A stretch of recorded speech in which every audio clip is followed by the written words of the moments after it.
Konsep haram dan halal. Clara Mela. Semua dari tangan dan firman Allah Maha Kuasa, Maha Besar, Maha Suci adalah halal. Semua dari setan adalah haram.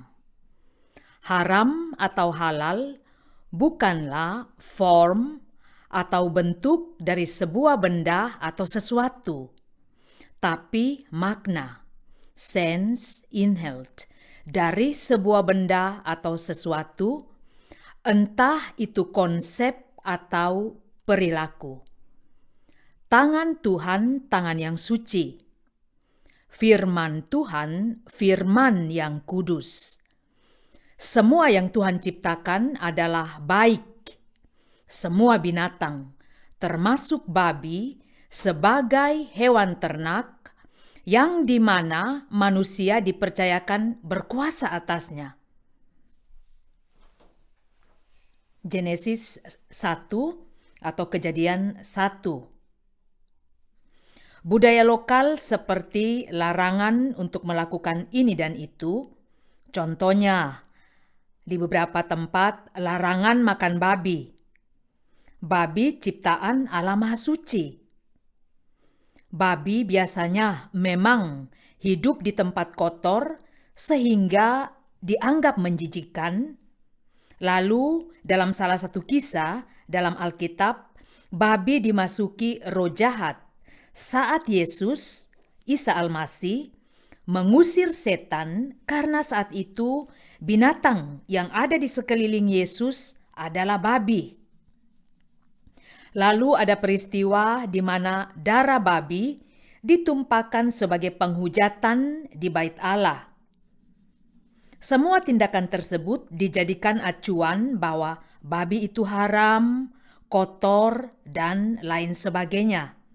Dan kebiasaan dalam zaman Perjanjian Lama dengan kultur masyarakat lokal yang mempergunakan babi untuk hal-hal yang pasti menjijikan, sehingga binatang tersebut dilarang untuk dimakan. Tentu ada sebab, pasti ada akibat.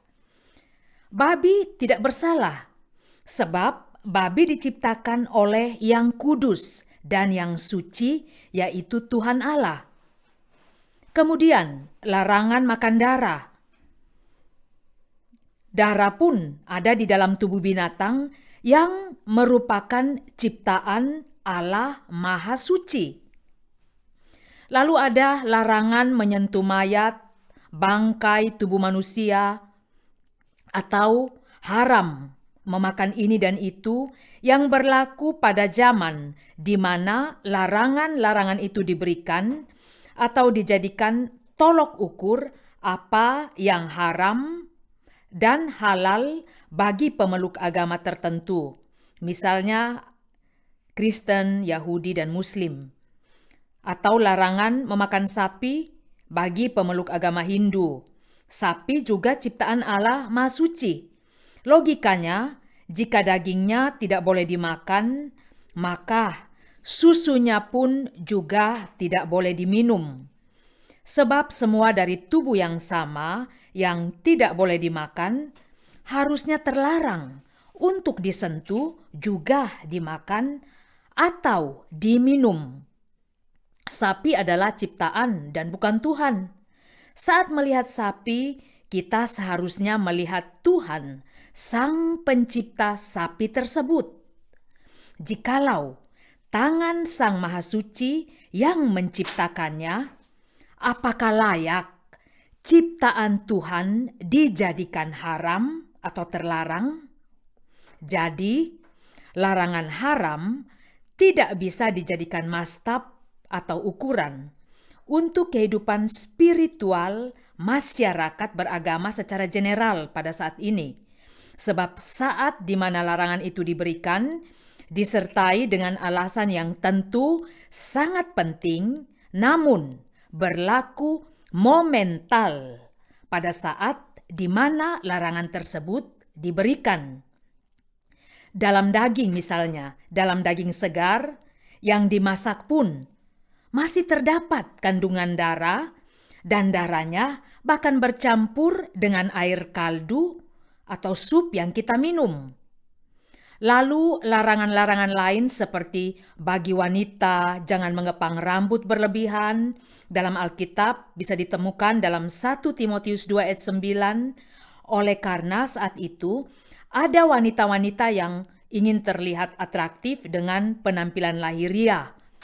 Lalu tidak boleh mengajar atau berbicara di depan jemaat atau mengajar laki-laki.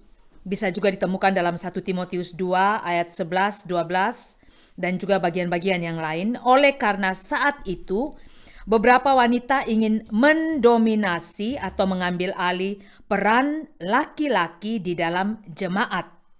Pertanyaannya, apakah saat ini mengepang rambut dengan berbagai macam gaya terlarang? Atau harus selalu diidentikan dengan menarik perhatian laki-laki? Lalu, apakah salah wanita yang pintar mengajar jemaat laki-laki? Tentu saja tidak. Oleh karena itu, memahami sebuah larangan atau arti kata haram halal dalam hal apapun harus dilihat dari mengapa larangan itu diberikan. Demikian juga dengan misalnya larangan untuk membuka rambut bagi wanita beragama Muslim, harus memakai hijab. Padahal hijab yang benar adalah inner hijab. Hijab secara spiritual, di mana hijab kita adalah firman Allah. Itu yang dimaksudkan dengan hijab secara spiritual. Karena hijab secara fisik atau dengan memakai penutup kepala tidak menjamin kesucian seorang perempuan, tetapi hijab spiritual, inner hijab, menjamin kesucian hati dan moral dari seorang perempuan. Kita pikir selanjutnya, gejolak apa yang terjadi dalam komunitas yang saat itu larangan haram halal diberikan. Larangan biasanya diberikan tentu karena sudah ada seseorang yang melakukan sesuatu yang salah sebelumnya. Larangan diberikan biasanya pada momen tertentu oleh karena sesuatu terjadi. Jadi larangan-larangan tersebut diberikan oleh karena ada sebab di mana larangan-larangan tersebut diberikan. Alangkah bijaknya jikalau larangan haram halal tidak dipukul rata, apalagi diwajibkan untuk komunitas beragama saat ini yang bersifat plural dan mempunyai perilaku maupun konsep hidup, budaya yang berbeda satu dari yang lain. Misalnya yang paling simpel seperti mengepang rambut. Kita kembali lagi, beberapa waktu yang lalu dilarang, tetapi saat ini rambut berkepang-kepang misalnya rasta adalah simbol kebebasan bagi masyarakat keturunan Afrika. Dan salah satunya juga tato. Tato dikatakan adalah bentuk dari perajaman tubuh dan itu adalah haram. Tetapi untuk masyarakat tertentu, tato adalah simbol kecantikan. Salah satunya adalah masyarakat dari suku Dayak. Dan tato tidak ada kaitan sama sekali dengan pemujaan berhala. Konsep-konsep yang tidak benar ini harus kita perbaiki. Satu saja pertanyaannya, semua yang kita selalu katakan haram sebenarnya adalah ciptaan dari Allah. Tidakkah semua ciptaan Allah itu indah?